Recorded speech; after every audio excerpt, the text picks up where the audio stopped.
안녕하세요. 반갑습니다. 주일 예배에 오신 모든 성도님들을 그리스도의 사랑 안에서 진심으로 환영합니다. 오늘 예배를 드리는 우리 모두 위에 하나님의 한결같은 은혜와 평강이 하늘로부터 풍성히 부어주시기를 간절히 바라고 기도합니다.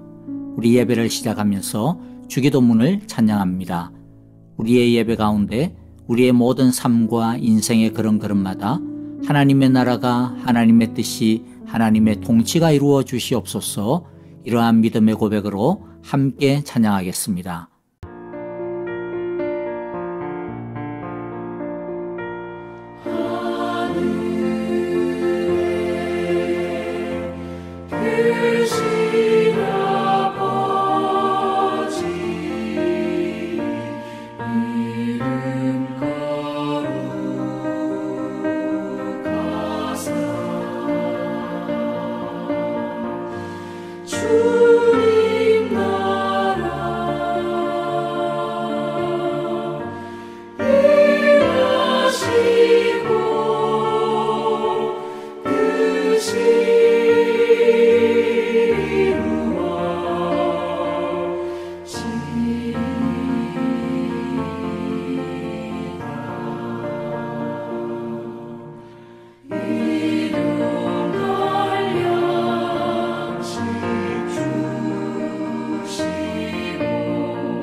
이제 우리 함께 전심으로 서로를 향하여 이 예배를 통해 부어주실 하나님의 사랑과 축복을 선포하겠습니다.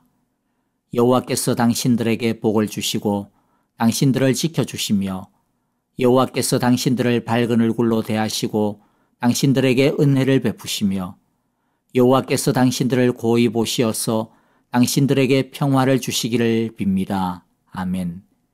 이제 우리 마음을 모아 합심으로 기도하며 하나님의 은혜의 보좌 앞으로 나아갑시다. 첫째, 오늘의 예배를 위하여 기도합시다. 오늘의 예배를 통하여 하나님의 은혜와 예수님의 사랑을 더욱 풍성히 알아가게 하시고 누리게 하소서라고 기도합시다.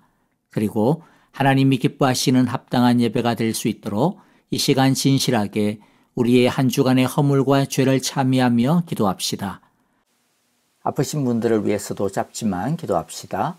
항암 치료를 받고 계시는 박정은 집사님과 또 박윤경 전도사님, 정계자 전도사님, 노창덕, 황순금 권사님, 이두상 집사님을 위해서 기도해 주시고 한국에서 치료 중인 김윤호 아기의 치유를 위해 기도해 주시기 바랍니다. 다 함께 우리 합심으로 간절하게 기도하겠습니다.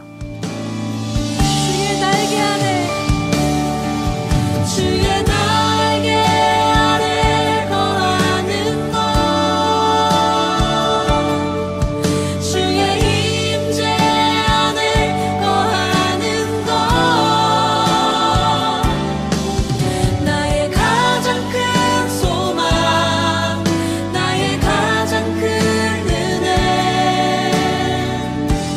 주와 함께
날 사랑하신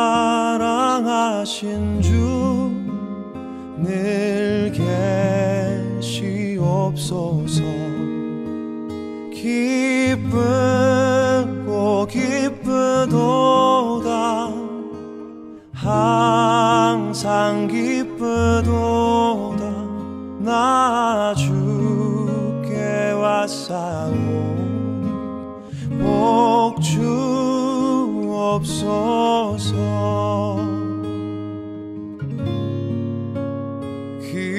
귀한 언약을 이루어 주시고 주 명령 따를 때 늘 계시옵소서. 기쁘고 기쁘도다 항상 기쁘도다 나 주께 왔사오니 복 주옵소서.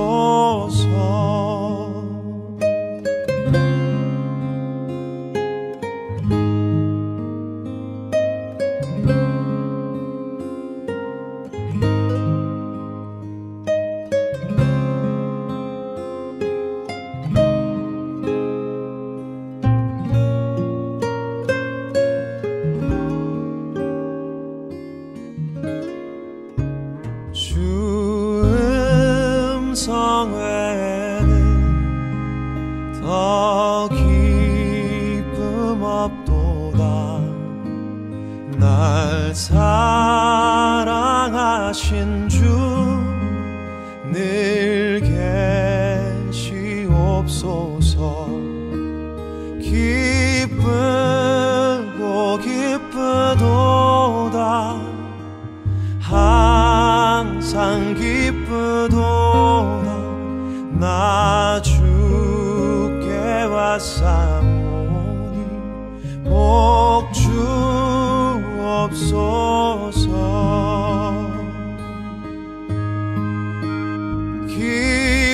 기쁘고 기쁘도다 항상 기쁘도다 나 주께 왔사오니 복 주옵소서. 나 주께 왔사오니 복 주옵소서.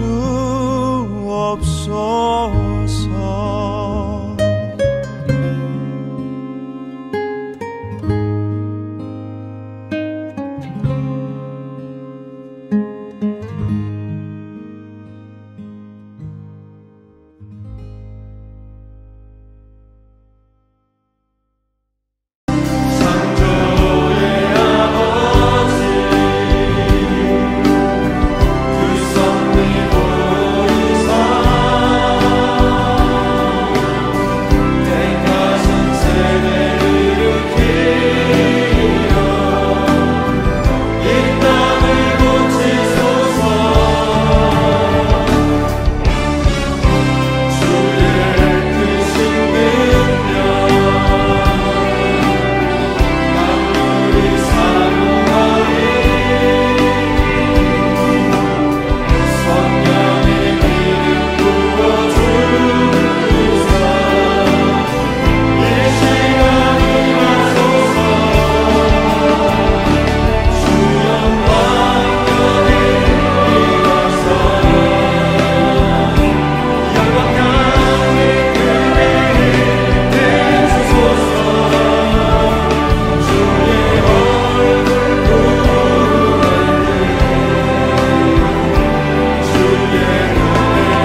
안녕하세요. 반갑습니다. 오늘도 하나님의 크시고 귀하신 은혜와 사랑이 귀한 말씀 가운데 풍성히 부어주시기를 간절히 바라고 기도합니다. 우리 함께 오늘 주시는 말씀 함께 읽도록 하겠습니다. 출애굽기 40장 17절부터 38절까지의 말씀입니다. 한 절씩 교독하도록 하겠습니다. 마침내 제2년 첫째 달 초하루에 성막을 세웠는데 모세는 밑받침을 놓고 널빤지를 맞추고 가로다지를 깨고 기둥을 세워 성막을 완성하였다. 또 성막 위에 막을 펴고 그 위에 덮개를 덮었다. 이는 여호와께서 모세에게 명하신 대로 한 것이다. 그렇게 한 다음에 정거판을 가져다가 궤 안에 넣고 그 궤에 채를 꿰고 궤 위에 속죄판을 덮었다. 궤를 성막 안에 들여놓고 휘장을 쳐서 정거궤를 막았다. 이는 여호와께서 모세에게 명하신 대로 한 것이다. 회막 안 성막의 북쪽면 휘장 바깥에 상을 들여 놓았다. 상 위에는 여호와께 바치는 빵을 차려 놓았다. 이것은 여호와께서 모세에게 명하신 대로 한 것이다. 회막 안의 상 맞은쪽 성막의 남쪽 면에 등잔대를 놓고 여호와 앞에 등잔을 올려 놓았다. 이것은 여호와께서 모세에게 명하신 대로 한 것이다. 금 제단을 회막 안 휘장 안에 들여놓고 그 위에 향기로운 향을 피웠다. 이것은 여호와께서 모세에게 명하신 대로 한 것이다. 또 성막 어귀에 막을 달고 성막 곧 회막 어귀에 번제단을 놓고 그 위에 번제단과 곡식 제물을 바쳤다. 이것은 여호와께서 모세에게 명하신 대로 한 것이다. 회막과 제단 사이에 물두멍을 놓고 거기에 씻을 물을 채웠다. 모세와 아론과 아론의 아들들이 그 물로 손과 발을 씻었는데 회막에 들어갈 때와 단에 가까이 갈 때에 그렇게 씻었다. 이것은 여호와께서 모세에게 명하신 대로 한 것이다. 울타리를 만들어서 성막과 제단을 둘러싸고 동쪽 울타리에다가 낸 정문에는 막을 달아 가렸다. 이렇게 모세는 모든 일을 다 마쳤다. 그때에 구름이 회막을 덮고 여호와의 영광이 성막에 가득 찼다. 모세는 회막에 구름이 머물고 여호와의 영광이 성막에 가득 찼으므로 거기에 들어갈 수 없었다. 이스라엘 자손은 구름이 성막에서 거치면 진을 거두어 가지고 떠났다. 그러나 구름이 거치지 않으면 거칠 때까지 떠나지 않았다. 그들이 길을 가는 동안에 낮에는 여호와의 구름이 성막 위에 있고 밤에는 구름 가운데 불이 있어서 이스라엘 온 자손의 눈앞을 밝혀 주었다. 아멘. 이제 드디어 성막의 마지막에 도착했습니다. 정말로 긴 내용이었습니다. 하나님께서 왜 이렇게 긴 말씀을 주셨느냐 하면 하나님의 백성으로 제대로 살아가려면 하나님의 삶의 원칙인 율법, 즉 하나님의 말씀과 더불어서 성막이 절대적으로 필요한 요소였기 때문입니다. 하나님의 말씀만 있어서는 안 됩니다. 왜냐하면 우리는 하나님의 말씀을 제대로 순종할 수가 없습니다. 순종하라고 말씀을 주셨는데 순종을 못하니까 축복의 말씀이 도리어 우리에게 징계와 심판의 말씀으로 바뀌게 됩니다. 우리의 이 불순종의 문제를 해결하기 위해서 또 다시 시작하기 위해서는 꼭 필요한 것이 무엇이냐면 바로 성막입니다. 성막에서 제사를 드리고 그 제사를 통하여서 불순종하였던 우리들이 용서를 받고 다시 시작할 수 있기 때문입니다.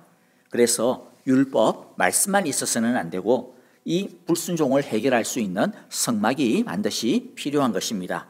그래서 하나님의 백성으로 살아가기 위한 두 팔, 또 두 다리 또는 양 날개가 바로 하나님의 말씀과 성막입니다.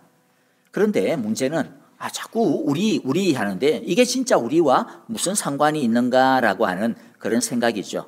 제가 이미 새벽 예배를 통하여서 여러 번 설명을 들었습니다마는 이제 마무리를 하면서 한 번 더 이 성막이 우리와 무슨 상관이 있는지, 나와 어떤 상관이 있는지에 대해서 살펴보려고 합니다. 여러분, 이 성막은 우리와 상관이 없는 이야기가 아닙니다. 구약의 이스라엘의 이야기가 아니라 바로 나 자신의 문제라고 하는 것을 우리가 꼭 기억해야 합니다. 이제 다시 한 번 더 우리 잘 들으면서 새기기를 바라는데요. 성막의 기본 개념을 오늘 마지막 장면에서 하나님은 우리에게 시각적인 장면을 통하여서 가르쳐주고 있습니다. 34절에 보면 그때에 구름이 회막을 덮고 여호와의 영광이 성막에 가득 찼다, 그렇게 말씀합니다. 여호와의 영광이 가득 찼다라고 하는 것은 하나님께서 이스라엘이 예배하는 가운데서 그 가운데 임재해 주셨다라고 하는 것입니다. 그래서 성막의 첫 번째 개념은 뭐냐면 하나님의 실제적인 임재입니다. 우리가 성막을 세우고 예배를 드릴 때에, 우리가 교회 가운데서 예배를 드릴 때, 우리가 함께 예배를 드릴 때 하나님이 우리 가운데 찾아오신다라고 하는 것입니다. 두 번째는 38절에 나오는 장면인데요. 그들이 길을 가는 동안에 낮에는 여호와의 구름이 성막 위에 있고 밤에는 구름 가운데 불이 있어서 이스라엘 온 자손의 눈앞을 밝혀주었다라고 말씀합니다. 이것은 하나님께서 가운데 찾아오실 뿐만 아니라 그들과 동행하시고 또한 다스려 주셨다라고 하는 것을 의미합니다. 그래서 성막을 나중에 이제 성전이라고 부르게 되어지는데, 성전 뭡니까? 거룩한 집, 하나님의 집이라는 뜻이죠. 하나님이 우리와 함께 사신다라는 뜻이 됩니다. 하나님이 우리와 만나 주신다라고 하는 뜻이 됩니다. 그래서 성막은 기본적으로 하나님을 만난다라고 하는 의미고, 하나님과 더불어 산다라고 하는 의미고, 그리고 그 하나님께서 우리와 교통하며 우리를 인도하신다라고 하는 의미입니다. 그래서 성경은 이 성막을 회막이다 그렇게도 표현합니다. 즉 성막은 회막입니다. 이 회막이라고 하는 것에 대한 많은 구절들을 이미 우리가 사실 살펴보았는데요. 오늘도 여러 장면에서 성막과 회막이 교차되면서 사용되어지고 있는데 29절만 보죠. 성막 곧 회막 어귀에 이렇게 이야기합니다. 사실 성막이라고 하는 말보다는 이 회막이라고 하는 말이 어떻게 보면 훨씬 더 많은 것들을 우리에게 설명을 해주는 것 같습니다. 사실 성막이라고 하면 거룩하다 이래가지고 우리와 좀 뭔가 쉽게 다가갈 수 없는 그런 뉘앙스를 가져다 주고 있죠. 반대로 회막이라고 하면 모이는 곳이네, 만남의 광장이구나, 뭐 이러한 친근한 느낌을 우리에게 보여주고 있습니다. 자, 이제 그래서 이 회막이라고 하는 말에 집중을 하면서요, 이 성막이 무엇인지, 하나님의 집이 무엇인지에 대한, 그래서 우리와 무슨 상관이 있는지에 대해서 계속 알아보고자 합니다. 첫째는요, 회막은 하나님이 우리와 만나 주시겠다라고 하는 의지이며 또 약속이다라고 하는 것입니다. 회막, 즉 하나님이 우리를 만나신다 또는 하나님의 집이라고 하는 이 개념은 이 모세 시절에, 이 율법의 시대에 짠 하고 갑자기 나타난 것이 아닙니다. 창조의 시작부터 이 개념은 굉장히 핵심적인 개념이었습니다. 그러니까 하나님께서 우리를 만나겠다라고 하는 것은 진짜 하나님이 만드시고 이 천지를 창조하시고 사람을 만드실 때부터 이미 가지고 있었던 본래의 가장 기본적인 바로 마음이다라고 하는 것을 우리가 알 수가 있습니다. 하나님은 첫 인류인 아담과 하와와 만나는 장소로 에덴 동산을 집으로 만들어 주셨습니다. 에덴 동산은 하나님과 만나는 집이었고 제단이었습니다. 그런데 인간의 타락과 범죄로 인하여서 어떻게 되었습니까? 그 집에서 쫓겨나게 되었습니다. 하지만 하나님은 쫓겨난 그 인간을 그대로 내버려 두지 아니하고 그 범죄한 죄인들을 찾아오시고 그들 가운데 또한 만나고 지내기를 원하셨습니다. 그런데 죄인은 하나님을 이제는 막 만날 수가 없어요. 죄로 인하여서 너무 멀어졌기 때문입니다. 오직 제단을 쌓음으로써만이 하나님을 만날 수 있게 됩니다. 이 제단이 어떤 의미입니까? 인간이 자신의 유한함과 필접함을 인정하고 하나님께 고백하고, 그래서 오직 나는 하나님의 은혜만으로만 하나님을 만날 수 있습니다. 하나님 나를 당신의 은혜로 만나 주시옵소서라고 바라고 구하는 자리이며 또 자신을 드리는 자리인 것이죠. 하나님의 다스림에 자신을 맡기는 겁니다. 내가 내 삶의 주인이 되지 않겠습니다. 하나님이 내 삶의 주인이 되어 주시옵소서라고 그렇게 하나님께 자신을 드리는 곳이 바로 이 제단입니다. 하나님의 사람들은 이 제단을 통하여서 하나님께서 자신들을 만나 주신다라고 하는 것을 어렴풋이나마 알았습니다. 우리가 그것에 대한 가장 이렇게 잘 볼 수 있는 곳이 하나의 예가 뭐냐면 야곱입니다. 야곱 아시죠? 이 야곱이 자기 형 에서와 또 아버지를 속였습니다. 그래서 장자의 축복권을 빼앗았습니다. 그런데 거기에 대해서 자기 형 에서가 노발대발해가지고 이 야곱을 죽이고야 말되겠다라고 호시탐탐 기회를 노리고 있습니다. 할 수 없이 어떻게 합니까? 야곱이 자기 형 에서의 눈과 칼을 피해가지고 수천 마일이나 떨어져 있는 자기 외삼촌이 있는 하란이라고 하는 곳으로 도망갈 수밖에 없게 되었습니다. 도망가는 길 어느 날 어느 들판에 잠을 자게 됩니다. 그런데 꿈에 하나님이 나타나서 그를 위로하고 그를 축복합니다. 그런 다음에 그가 깨어나서 어떻게 합니까? 제단을 쌓습니다. 그리고 그 제단을 쌓고 나서 쌓으면서 하는 말이 뭐라고 이야기해요? 창세기 28장 17절에 보니까 그는 두려워하면서 중얼거렸다. 이 얼마나 두려운 곳인가. 이곳은 다름 아닌 하나님의 집이다. 여기가 바로 하늘로 들어가는, 즉 하나님께로 나아가는 문이다. 그렇게 이야기합니다. 그래서 이 하나님의 집이라고 하는 이 뜻을 가지고 그 장소를 나중에 뭐라고 부르느냐 하면 우리가 잘 아는 베델이라고 부르는 것이죠. 이 베델이라고 하는 뜻이 바로 하나님의 집이라는 뜻입니다. 제단이 어떤 곳이라는 곳입니까? 제단은 하나님을 만나는 집이다. 그리고 또 하나님께 나아갈 수 있는 문이다. 그 사다리를 통하여서 하나님께 올라갈 수 있는 곳이다라고 하는 곳이죠.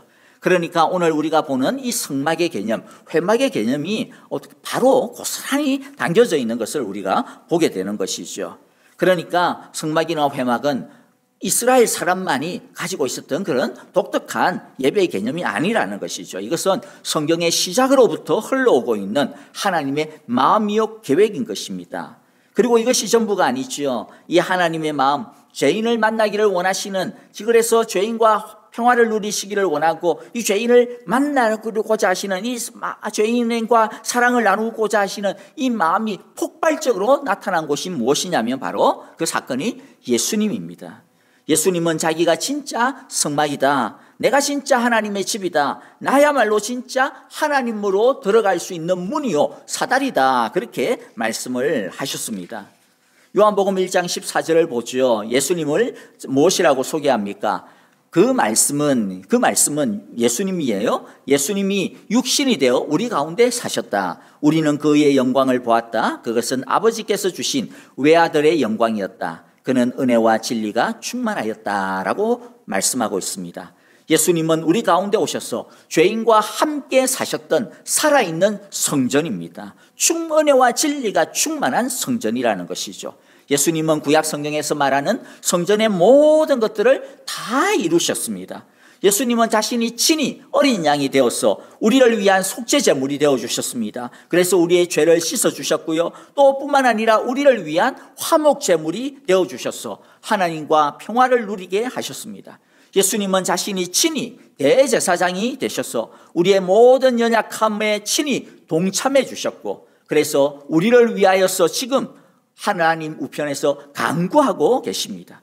예수님은 자신을 길이요 진리요 생명이라고 말씀하셨습니다. 예수님은 죄인들이 하나님께 나아갈 때 유일하게 건너갈 수 있는 길이 되시며, 유일하게 건너갈 수 있는 생명의 다리가 되시며, 사다리가 되시며 문이 되신다라고 말씀하셨습니다. 이제 우리는 이 예수님을 힘입어서 누구든지 언제든지 어떤 상황에서든지 담대하게 하나님 앞에 나아갈 수 있게 되어진 것입니다. 하나님께서 왜 예수님을 우리의 성전으로 보내주신 것입니까? 우리를 만나고 싶었어요. 우리를 만나고 싶었어. 우리와 사랑의 진한 교제를 나누고 싶어서 그렇게 하신 것입니다.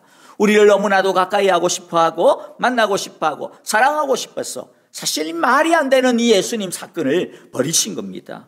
우리 때문에 당신의 독생자를 죽게 하시고 희생제물로 보내주신 것이죠. 여러분, 이게 말이 됩니까? 생각해 보세요. 우리 중 어느 누가 생판 모르는 남을 위해 가지고, 아니 남도 아니에요, 왼수 중에 왼수, 그 왼수를 살리겠다고, 아니 그 왼수와 화해하고 사랑하고 내가 너를 갖다 사랑할게 라고 그렇게 하기 위해서, 그 원수를 위해서 자기의 독자를 대신 죽음의 자리로 내몰 수 있는 그런 아버지가, 그런 부모가 우리 가운데 어느 누가 있겠습니까? 여러분, 그런 일이 과연 가능하겠습니까? 말이 안 되는 일이죠. 우리의 이성으로는, 우리의 판단으로, 우리의 상식으로는 말이 안 되는 겁니다. 그런데 이 말이 안 되는 것을 하나님이 하신 것입니다. 그래서 하나님의 사랑은요, 설명할 수 없는 사랑입니다. 납득할 수 없는 사랑입니다. 말이 안 되는 사랑입니다. 하나님이 우리를 그렇게 사랑하신 거예요. 우리가 그런 사랑을 받고 있는 것입니다. 여러분, 그만큼 하나님은 우리를 만나고 싶어하고 우리와 사랑의 교제를 원하시는 것입니다. 여러분, 그런데 우리는 그 하나님을 얼마나 간절하게 지금 원하고 있습니까? 얼마나 간절히 그 하나님을 보고 싶어하고 있습니까? 얼마나 절실한 사랑을 가지고 하나님을 기다리고 만나려고 하고 있습니까? 여러분, 우리가 이 하나님의 마음, 예수님의 사랑을 꼭 알기를 원합니다. 이토록 사랑하시고 이토록 기다리시고 이토록 보고 싶어 하시는 주님의 그 마음을 우리 모두가 정말로 알기를 원합니다. 느낄 수 있게 되어지기를 정말로 간절히 기도하고 바랍니다. 그런데 예수님은요, 우리만 그렇게 사랑하신 것이 아닙니다. 사랑하려고 하는 것이 아닙니다. 예수님에게는 아직도 사랑해야 되는 많은 사람들이, 잃어버린 양들이 아직도 많습니다. 하나님은 그들을 구원하기를 원하십니다. 그래서 하나님은 예수님을 우리를 위한 성전으로 세우셨듯이 이제 우리를, 이 세상을 구원하기 위한, 먼저 구원받은 우리를 이 세상을 위한 성전으로, 성막으로 세우십니다. 고린도전서 3장 16절에 보니까 여러분은 하나님의 성전이며 하나님의 성령이 여러분 안에 거하신다는 것을 알지 못합니까? 이 말씀에는 두 가지 의미가 있습니다. 하나는 하나님께서 우리를 하나님의 성전으로 삼으셔서 아까 말씀드린 대로 우리를 만나주시겠다라고 하는 약속이 있고, 또 다른 하나의 의미는요, 우리를 이제 하나님의 성전을 삼아서 우리를 통하여서 다른 사람들이 하나님을 만날 수 있는 통로로 삼겠다. 예수님이 우리가 예수님을 통하여서 하나님을 만나는 통로가 되듯이 이제는 교회를 통하여서 바로 하나님께서 이 세상 사람들을 만날 수 있도록 하겠다라고 하는 것입니다. 그래서 우리가 하나님의 성전으로 산다라고 하는 것은요, 우리가 하나님을 예배하는 예배자로 산다는 것만이 아닙니다. 그게 전부가 아닙니다. 우리가 이제 믿지 아니하는 사람들을 하나님 앞으로 인도하는, 하나님 나라로 인도하는 사다리가 되어야 된다라고 하는 것이 바로 우리가 하나님의 성전이 된다라고 하는 의미입니다. 그만큼 하나님은 죄인들을 만나고 싶어 하십니다. 마지막으로 우리가 성경을 통하여서 이 회막에 완성되어지는, 그 완결되어지는 모습을 좀 보려고 합니다. 하나님은 이 회막의 미래, 이 회막의 완성을 우리에게 가르쳐 주시고 있는데요, 요한계시록 21장 21절입니다. 나는 그 안에서 성전을 볼 수 없었습니다. 그것은 전능하신 주 하나님과 어린 양이 그 도성의 성전이기 때문입니다. 자, 하나님은 사도 요한에게 세상 마지막에 일어날 많은 것들을 보여주셨죠. 특별히 마지막 하나님의 나라의 모습을 구석구석 보여주셨습니다. 그런데 사도 요한이 보니까 그 거룩한 도시에서 성전을 보고 싶었어요. 그런데 어때요? 거룩한 성전을 볼 수가 없었습니다. 왜 볼 수가 없었습니까? 왜냐하면 전능하신 주 하나님과 어린 양이신 예수님이 친히 성전이시기 때문에 더 이상 건물로서의 성전이 필요치 않았던 것입니다. 천국에서는 우리가 하나님을 어떻게 봅니까? 얼굴과 얼굴을 맞대어서 봅니다. 하나님의 영광을 있는 그대로 볼 수가 있게 되어집니다. 즉 하나님의 임재를 100% 온전하게 누릴 수 있게 되었다라는 것이죠. 그리고 천국에서는 이제는 더 이상 하나님께로 들어갈 문이 필요치 않습니다. 왜 그래요? 구원이 종결, 완성되었기 때문입니다. 여러분, 이 말씀이 의미하는 바가 뭡니까? 하나님이 그렇게 원하시고 그렇게 약속하셨던 의지를 가지고 우리를 만나고자 하셨던 그 모든 하나님의 그 약속이 어떻게 되는 거예요? 완성된다, 성취된다라고 하는 것을 이야기해 주고 있습니다. 여러분, 우리가 회막의 첫 번째 중요한 의미에 대해, 즉 회막은 하나님께서 우리를 만나고 싶어 하시는 열망의 표현이요, 또 찾는 자를 만나 주시겠다라고 하는 약속이라고 하는 것에 대해 우리가 짧지만은 성경 전체를 관통하면서 살펴보았습니다. 여러분, 그런데 중요한 것은요, 아는 게 아닙니다. 지식이 아닙니다. 중요한 것은 우리가 진짜 하나님을 만나는 것입니다. 하나님께서 교회를 세워주신 이유가 무엇입니까? 회막입니다. 우리를 만나고 싶다라는 것입니다. 찾아오시고 기다리시는 하나님을, 그래서 여러분, 우리가 그냥 돌려보내서는 안 되지 않겠습니까? 여러분, 당신의 독생자를 죽이기까지 하면서 우리를 만나고 싶어 하시는 그 말도 안 되는 하나님의 소원과 열망과 같은 열정을 가지고 우리도 하나님을 만나기를 감당해야 되지 않겠습니까? 여러분, 우리가 전심으로 하나님을 찾고 만나고자 한다면 하나님은 오늘 우리에게 보여주신 말씀처럼 충만한 영광으로 우리 가운데 임하여 주실 것입니다. 임재하여 주실 것입니다. 그리고 우리를 이끌어 주실 것입니다. 이것이 하나님의 약속입니다. 이제 회막이라고 하는 이 그림을 보면서 두 번째 메시지를 보겠는데요. 둘째, 회막은 우리가 하나님과 함께 만나겠다라고 하는 약속입니다. 회막의 첫 번째 의미가 뭐였어요? 하나님이 우리를 만나 주시겠다라고 하는 것이었습니다. 회막의 두 번째, 이 만남의 두 번째 만남의 의미는 뭐냐면은 우리끼리의 만남이에요. 우리 성도들의 만남입니다. 이 하나님의 집에서 우리가 각각이 그냥 이렇게 모래알처럼 각각 떨어져서 하나님을 만나는 것이 아니라 우리가 한 덩어리가 되었어, 한 식구가 되었어, 한 형제자매가 되었어 하나님을 만난다라고 하는 뜻입니다. 회막에서 물론 어떤 한 개인이 와서 하나님을 예배하기도 합니다. 그러나 진짜 중요한 것은요, 이스라엘 전체가 하나가 되어서 하나님 앞에 예배하는 것입니다. 그것이 바로 안식일의 의미예요. 안식일은 흩어졌던 사람들이 모여서 하나님을 예배하는 겁니다. 유교절, 유월절, 오순절, 초막절 이와 같은 절기들을 통해 가지고 하나님이 너희들 절기 지켜라, 절기 지켜라. 왜 그렇게 명령하시느냐 하면 이 절기가 뭐예요? 하나가 되었어. 흩어졌던 이스라엘이 전체가 모였어. 한 덩어리가 되었어서 하나님을 예배하는, 너희들 그렇게 하나가 되어져서 예배해야 된다라고 하는 것을 말씀하고 있는 것입니다. 오늘날 우리는 예배라고 하면 하나님과 나와의 1대1의 만남, 그래서 단독자라고 하는 말을 많이 쓰죠. 우리가 단독자로 하나님을 만나야 된다, 그렇게 많이 표현합니다. 그러다 보니까 예배의 기본이 하나님과 1대1로 만나는 것이다, 그렇게 생각하는 경우들이 이상하게 그렇게 바뀌어졌는데요. 하지만 성경에서 말하는 예배의 기본은 도리어 공동체적인 한 덩어리의 예배라고 하는 것을 기억하셔야 됩니다. 우리가 지난 1년 반 동안 우리는 교회와 예배에 대해서 참 큰 것을 배웠습니다. 우리는 이전에 지식적으로는 교회라고 하는 것은 건물이 아니요 바로 믿는 자들의 모임이다. 그런데 실제로 교회라고 하면 우리는 머리는 그렇게 알았는지 몰라도 항상 어떤 건물, 어떤 조직, 그렇게 생각하는 것에 익숙해 있었습니다. 예배도 마찬가지였죠. 예배는 우리가 언제든지 어디서든지 예배 드릴 수 있다. 주일에 교회에 왔으면 예배 드리는 것이 전부가 아니다. 어디서든지 하나님을 예배할 수 있다. 우리 그렇게 알았는데, 또 일상의 삶의 예배가 중요하다, 그렇게 알았는데, 머리로는 알고 있었지만 사실 우리 그렇게 예배라고 하는 것에 대해서 실제로 그렇게 느끼고 또 그렇게 예배하기 어려웠어요. 예배라고 하면 항상 이 주일 예배라고 하는 이 고정관념에서 쉽게 벗어날 수가 없었어. 그런데 지난 팬데믹으로 인해 가지고 우리는 이 고정관념을 깨뜨릴 수 있는 기회를 얻었습니다. 아, 가정교회도 교회구나. 우리가 또 이렇게 가정교회에서 예배 드리는 것도 예배구나. 여러분 좀 어떠세요? 여러분 좀 고정관념에서 좀 벗어난 것 같습니까? 자, 그런데 이 고정관념에서 좀 벗어난 것은 좋은데 동시에 위기도 좀 찾아온 것 같아요. 뭐냐면 이제는 굳이 이제 교회에서 모여야 돼? 굳이 우리가 그렇게 하나로 복잡하게 또 막 모이면 때로는 막 이렇게 갈등도 있고 그러는데 굳이 그렇게 해야 돼? 아마 사람들 이렇게 신경 쓰면서 하면서 그렇게 꼭 하나로 모여야 돼? 막 이제 이렇게 너무 이제 또 이렇게 반대로 극단적으로 나가게 되어져 버리는 경우도 생기는 것 같아요. 그래서요, 요즘 팬데믹 이후에 교회라고 해서 인터넷 교회를 이제 만들겠다, 유튜브 교회를 이제 하겠다, 이런 조짐들이 일어나고 있는 것 같아요.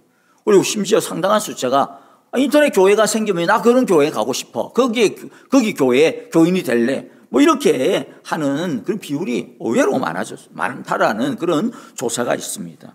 여러분, 인터넷 교회니 유튜브 교회니 이런 것들이 성경적인 교회일까요? 아닙니다. 결코 아닙니다.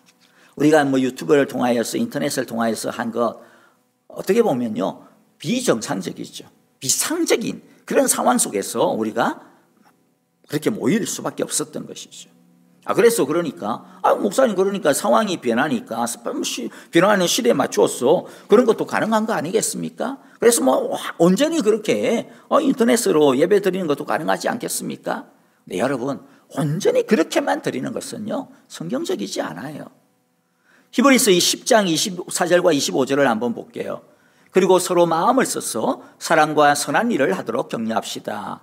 그런데 사랑과 선한 일이 뭔지 25절이에요. 어떤 사람들의 습관처럼 우리는 모이기를 그만하지 말고 서로 격려하여 그날이 가까워오는 것을 볼수록 더욱 힘써 모입시다. 25절에 보니까 그날이 가까워오는 것을 볼수록 이라고 하는 표현이 나오는데요, 이것은 히브리의 상황입니다. 배경입니다. 히브리서의 상황은요, 극심한 핍박과 고난이 배경입니다. 얼마나 핍박이 심했는지 무수한 사람들이 교회를 떠났고 신앙을 떠났습니다. 교회로 모인다라는 게 쉽지 않았습니다. 그래서 이들은요, 진짜 너무 핍박이 심했기 때문에 예수님이 올 날이 얼마 남지 않았나 보다. 그래서 그 날이 가까워온다. 그렇게 표현을 하고 있는 거죠. 그런데 무엇이라고 이야기합니까? 그 날이 가까워오는 곳을 볼수록 즉 고난과 핍박이 심해지면 심해질수록 어떻게 하자고 이야기합니까? 더 마음을 써서 우리 더 힘써 모여야 한다. 그렇게 말하고 있습니다. 물론 당연히 이때도 이전처럼 그렇게 자주자주 모이지 못했습니다. 그러나 그렇다고 해서 아예 모이는 것을 포기해버리고 우리 뿔뿔이 흩어지는 거 그렇게 그것도 정상적이야. 그렇게 말하지 않았다라는 것이죠. 이전처럼 평상시처럼 정상적으로 함께 모일 수는 없지만은 그러나 지금 우리는 따로 떨어져서 골방에서 저 토굴 속에서 모일 수밖에 없지만은 그러나 할 수 있는 국리를 짜내어서 우리 어떻게 하면 함께 모일까? 그것을 지금 말하고 있는 것입니다. 여러분 지금도 우리는 완전히 회복되어지지는 않았죠. 여전히 여러 가지 변이들도 일어나고 그래서 여전히 조심스럽습니다. 그래서 우리 교회도 모든 것을 급작스럽게 급하게 한꺼번에 이전처럼 정상 가동하지 아니하고 하나하나 돌다리를 두들겨 가며 걷는다라고 하는 그런 심정으로 진행을 하고 있습니다. 하지만 그렇다고 해가지고 우리들이 이런 아무것도 안 하고 이게 아닙니다. 마음과 정신을 어떻게 하면 더 힘써 모일 수 있을까? 어떻게 하면 더 제대로 모일 수 있을까라고 하는 것을 항상 염두에 두고 있습니다. 우리가 신약교회를 통해서 기억해 두어야 하는 교회의 모습이 무엇이냐면요. 사도행전 2장 46절 보면요. 그리고 날마다 한 마음으로 성전에 열심히 모이고 집집이 돌아가면서 빵을 떼며 순전한 마음으로 기쁘게 음식을 먹고 이야기하는데요. 어떻게 모였어요? 양면작전으로 모였습니다. 흩어져서 가정교회로 모였고 또 가정교회로만 모이지 아니하고 그것으로 끝나지 아니하고 그 가정교회들이 연합하여서 또 한 교회로 모였어요. 할 수 있는 한 이 두 개를 다 같이 썼습니다. 여러분들 이것에서 볼 수 있는 게 뭐냐면 이들은요 죽을 힘을 다해서 그렇게 모이기를 힘을 썼습니다. 왜 이들은 그렇게 이 모이는 것에 그렇게 죽을 힘을 썼을까요? 한 마음으로 모여 예배하는 것이야말로 진짜 하나님의 은혜와 능력을 체험하는 축복의 통로였기 때문에 그렇습니다. 예수님이 그렇게 약속하셨거든요. 마태복음 18장 18절에서 19절에 보면 내가 진정으로 너희에게 말한다. 무엇이든지 너희가 땅에서 매는 것은 하늘에서도 매일 것이요 땅에서 푸는 것은 하늘에서도 풀릴 것이다.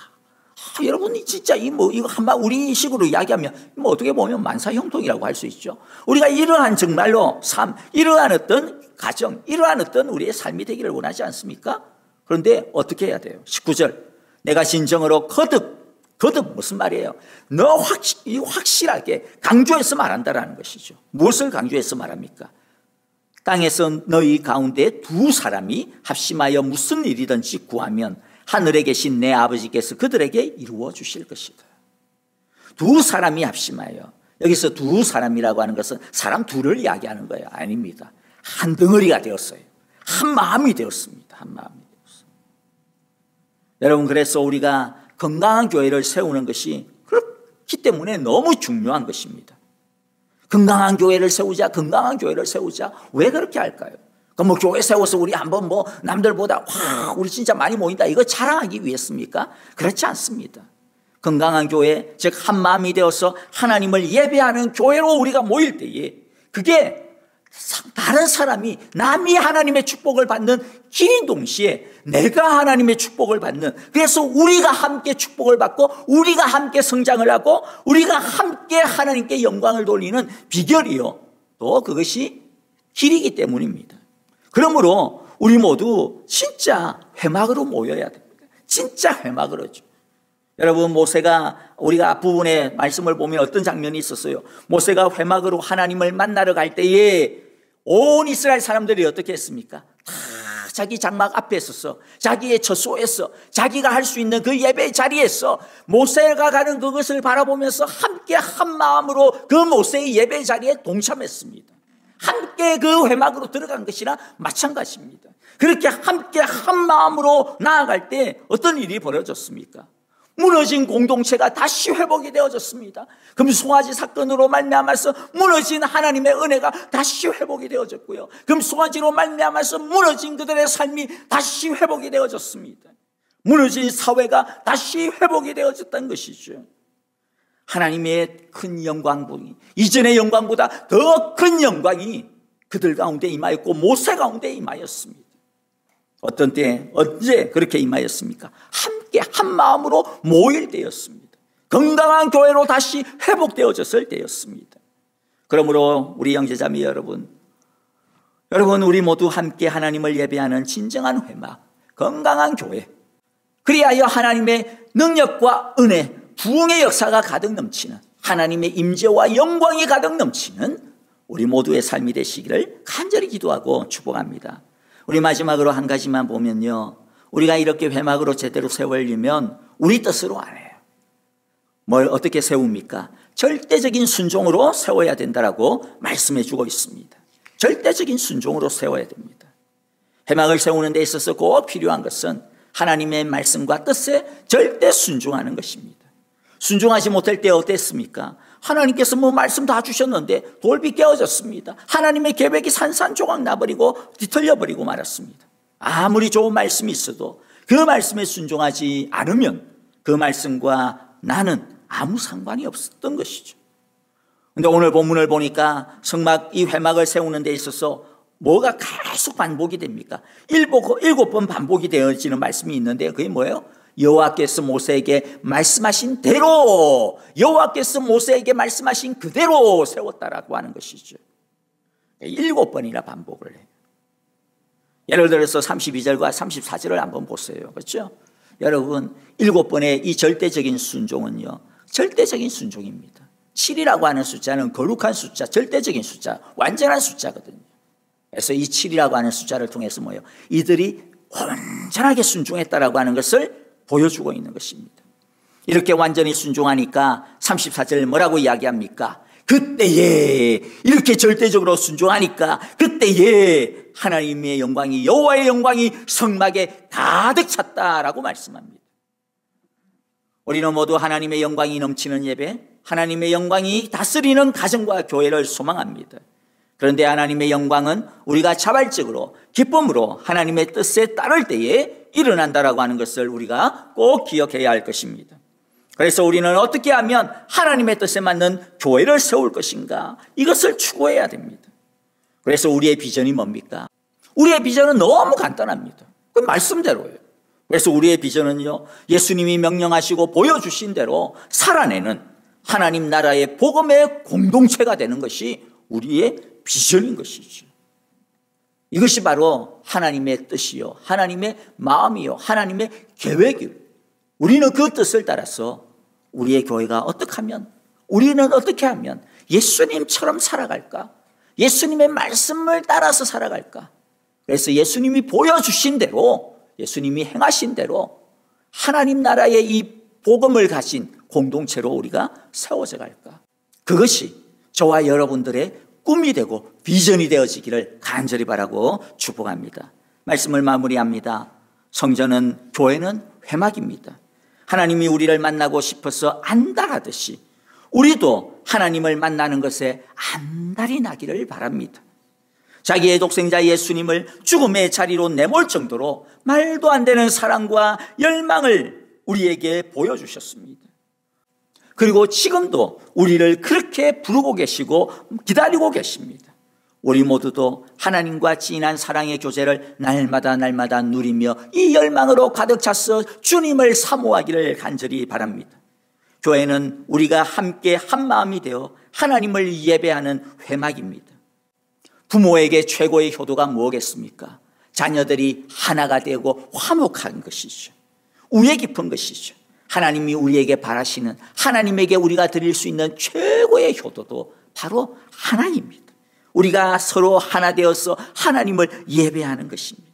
하나님을 함께 예배할 때에, 함께 하나님의 뜻에 순종할 때에 하나님은 우리를 향하여서 흐뭇한 미소를 지으시면서 하나님에게 속한 모든 신령한 축복과 은혜와 은사들을 우리에게 내려주실 것입니다.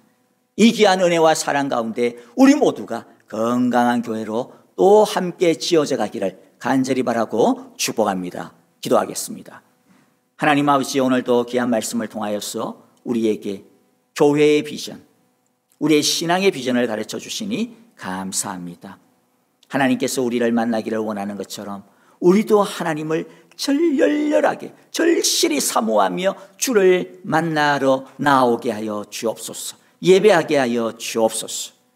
우리가 함께 하나님을 간절히 갈망하고 예배하는 정말로 화목되고 우애 넘치는 주님의 교회가 되게 하여 주옵소서.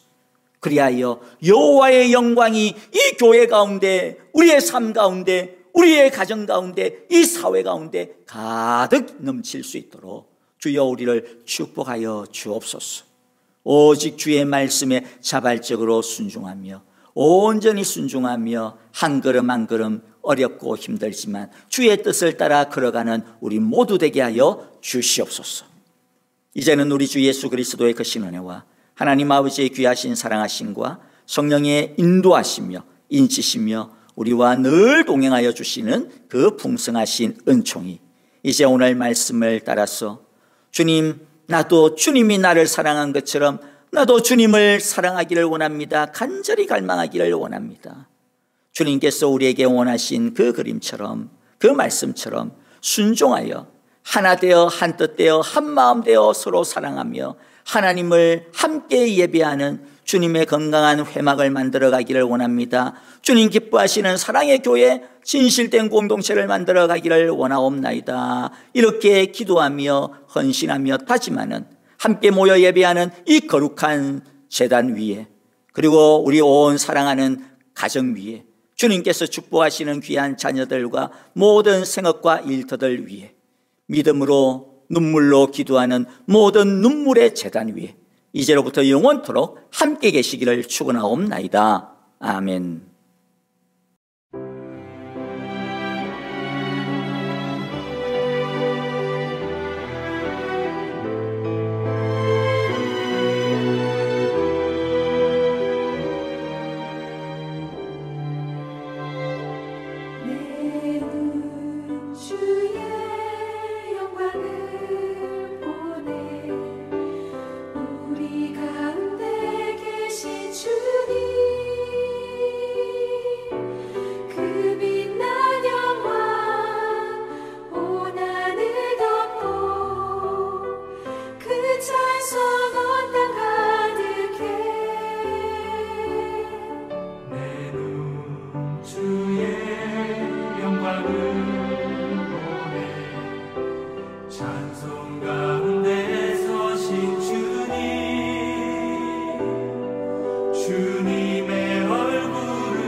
주님의 얼굴을 온 세상 향